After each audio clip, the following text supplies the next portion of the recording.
The federal government filed criminal charges against a North Texas Islamic community leader, according to his supporters. Marwan Maroof was taken into custody 3 weeks ago by immigration authorities. Fox 4's Alex Boyer is live with what we know about the criminal case. Alex.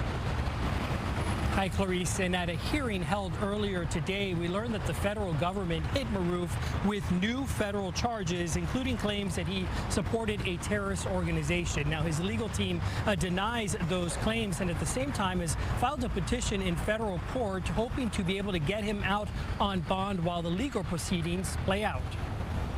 Marwan Maroof, a leader with the Muslim American Society of Dallas and founder of North Texas's largest Boy Scout troop, has been held at the Blue Bonnet Detention Center near Abilene for 24 days. On Thursday, the fight to get him released on bond became more difficult. Federal officials charged him with overstaying his visa. Plus, this time they have stated that not only is he an arriving alien not in possession of a valid visa, but that he made various donations to HLF between 1994 and 2001. HLF stands for the Holy Land Foundation for Relief and Development, a prominent Islamic charity based out of Richardson that was shut down by the federal government in 2001, which accused it of supporting Hamas terrorists.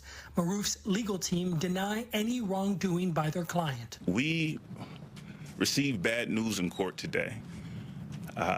And we are going to regroup, and we are going to move forward in federal court. Maroof legally entered the U.S. as a student back in 1991 and was later sponsored on a work visa. He was detained by ICE agents last month on the same day his application for a green card was denied. His legal team has filed a petition in federal court in an effort to get him released on bond. There's a dispute going on about whether this gentleman should be here or not. David Cole is a constitutional law attorney not involved in this case.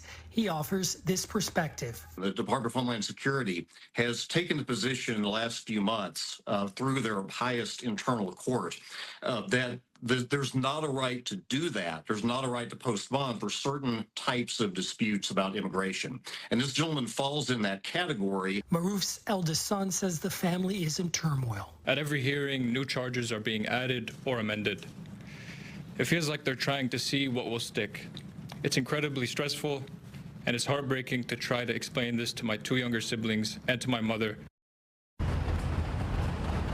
And Maroof's family points out that he does have a pacemaker, which is why they say they are really concerned about his health. They say that these new charges means that he cannot be released on humanitarian purposes, which is why they continue to fight for bond. I can tell you that a hearing is set for October 23rd.